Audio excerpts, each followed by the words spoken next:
একটা ক্রিমিনাল, একটা শয়তান, একটা স্কাউন্ড্রেল। সে আমার নামে নালিশ করে দিয়েছে যে আমি নাকি গুলি চালাবার ব্যবস্থা করেছি। মদন মিত্র তিনি কদিন আগে পর্যন্ত এই চাটন শিবিরকে কি বলে গালাগালি করেছেন সবাই দেখেছেন। একমাত্র বাপের বেটা ছিল মদন মিত্র। পশ্চিমবঙ্গ কাঁপিয়ে যে লড়েছে সে মদন মিত্র। মদন মিত্র যে ভাষায় ভিডিওটি করেছেন এটা খুব দুর্ভাগ্যজনক। মদন মিত্রের মতো রেকর্ড আছে। 27 মাস জেল খাটার পরে 3 ডবল মার্জিন নিয়ে যে জিতে এসছে। মদন মিত্র তিনি কদিন আগে পর্যন্ত তিনি মমতা বন্দ্যোপাধ্যায়ের নেতৃত্বে ছিলেন। I don't care.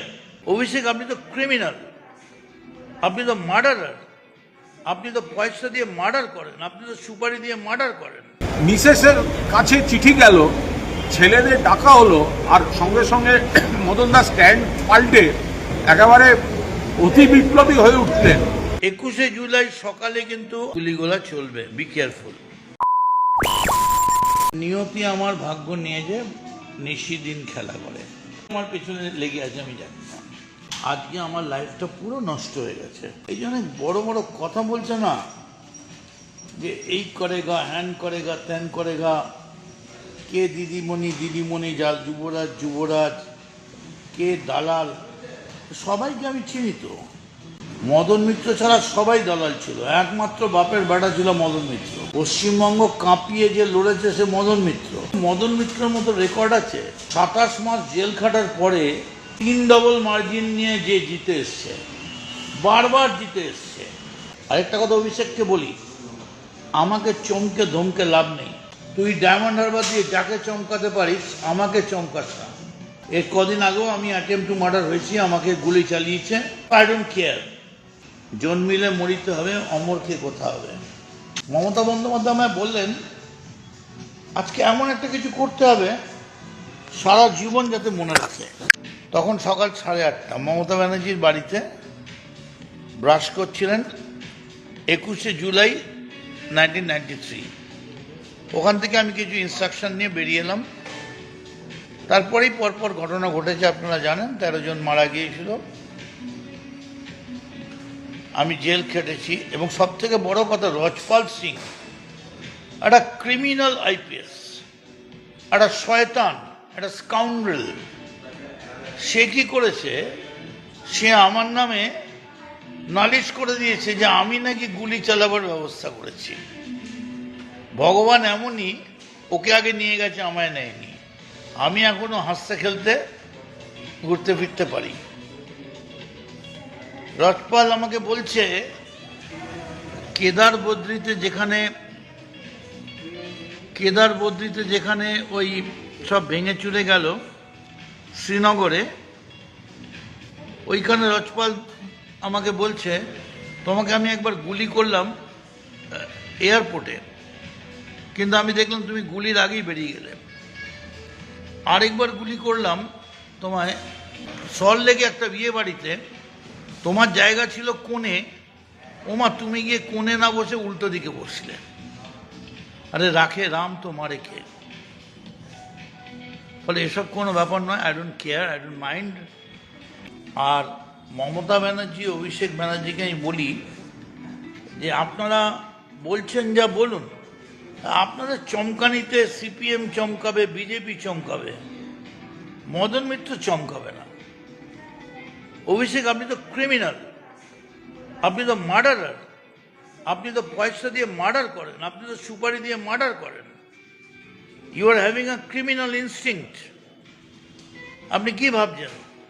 আরেকটা কথা বলি, 21শে জুলাই সকালে কিন্তু আমাদের দুজনেরই মিছিল বেরোবে, একটা মমতা ব্যানার্জির, একটা শুভেন্দু অধিকারীর। আমি মমতা ব্যানার্জিরও নই, শুভেন্দু অধিকারও নই, তবে ওটা কিন্তু চিফ মিনিস্টারের কনস্টিটিউয়েন্সি। ওখানে সকালবেলা বেশি গন্ডগোল হলে কিন্তু গুলিগোলা চলবে, বি কেয়ারফুল। ও লাভলি। মদন মিত্র যে ভাষায় ভিডিওটি করেছেন এটা খুব দুর্ভাগ্যজনক। তার কারণ হচ্ছে মদন মিত্র তিনি কদিন আগে পর্যন্ত তিনি মমতা বন্দ্যোপাধ্যায়ের নেতৃত্বে ছিলেন। তিনি এই চাটন শিবিরকে কি বলে গালাগালি করেছেন সবাই দেখেছেন। এখন একটি ইডির চিঠি তার স্ত্রীকে তলব করে ইডি চিঠি গেল, তার পুত্রদের ইডির চিঠি গেল, আর তারপর থেকে তার শিবির অবস্থান এবং ভাষা সেগুলো সমস্ত পাল্টে গেল। এটা বোধহয় মদন মিত্র নিজের প্রতি সুবিচার করছেন না, কোনো কারণে তাকে হয়তো একটা কোনো জায়গায় গিয়ে আপোস করতে হচ্ছে কোনো কারণে, কারণ কিছু কাপুরুষ মদন মিত্রকে চিঠি পাঠিয়ে দিয়েছে। আমি এখানে ইডি অফিসাররা প্রচুর দক্ষ, আমি ইডি অফিসারদের কোনো দোষ দেব না, কিন্তু গোটা বিষয়টা পলিটিক্যালি পরিচালিত হচ্ছে। তো ফলে মিসেসের কাছে চিঠি গেল, ছেলেদের ডাকা হলো, আর সঙ্গে সঙ্গে মদন দাস স্ট্যান্ড পাল্টে একেবারে অতি বিপ্লবী হয়ে উঠলেন, এটা মানুষ বুঝতে পারে। মদন মিত্র ছাড়া সবাই দালাল ছিল, একমাত্র বাপের বেটা ছিল মদন মিত্র। পশ্চিমবঙ্গ কাঁপিয়ে যে লড়েছে সে মদন মিত্র।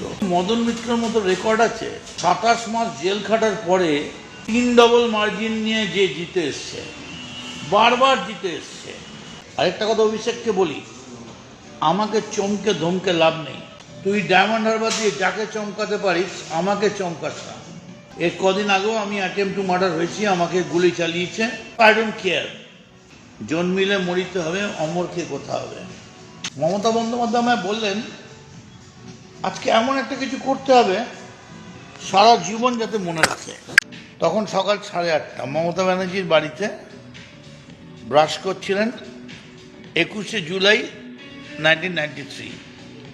ওখান থেকে আমি কিছু ইনস্ট্রাকশন নিয়ে বেরিয়ে এলাম। তারপরেই পরপর ঘটনা ঘটেছে, আপনারা জানেন, 13 জন মারা গিয়েছিল, আমি জেল খেটেছি। এবং সব থেকে বড় কথা, রজপাল সিং একটা ক্রিমিনাল আইপিএস, একটা শয়তান, একটা স্কাউন্ড্রেল। সে কি করেছে, সে আমার নামে নালিশ করে দিয়েছে যে আমি নাকি গুলি চালাবার ব্যবস্থা করেছি।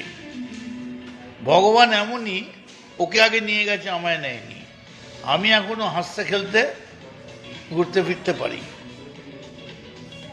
রজপাল আমাকে বলছে কেদার বদ্রিতে যেখানে ওই সব ভেঙে চুরে গেল শ্রীনগরে, ওইখানে রজপাল আমাকে বলছে তোমাকে আমি একবার গুলি করলাম এয়ারপোর্টে, কিন্তু আমি দেখলাম তুমি গুলির আগেই বেরিয়ে গেলে।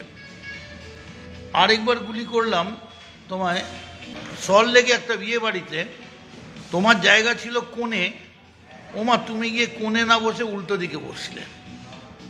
আরে রাখে রাম তো মারে কে। ফলে এসব কোনো ব্যাপার নয়, I don't care, I don't mind. আর মমতা ব্যানার্জি, অভিষেক ব্যানার্জিকে আমি বলি যে আপনারা বলছেন যা বলুন, আপনাদের চমকানিতে সিপিএম চমকাবে, বিজেপি চমকাবে, মদন মিত্র চমকাবে না। অভিষেক, আপনি তো ক্রিমিনাল, আপনি তো মার্ডারার, আপনি তো পয়সা দিয়ে মার্ডার করেন, আপনি তো সুপারি দিয়ে মার্ডার করেন। You are having a criminal instinct. আপনি কি ভাবছেন? আরেকটা কথা বলি, 21শে জুলাই সকালে কিন্তু আমাদের দুজনেরই মিছিল বেরোবে, একটা মমতা ব্যানার্জির, একটা শুভেন্দু অধিকারীর। আমি মমতা ব্যানার্জিরও নই, শুভেন্দু অধিকারও নই, তবে ওটা কিন্তু চিফ মিনিস্টারের কনস্টিটিউয়েন্সি। ওখানে সকালবেলা বেশি গন্ডগোল হলে কিন্তু গুলিগোলা চলবে, বি কেয়ারফুল। ও লাভলি।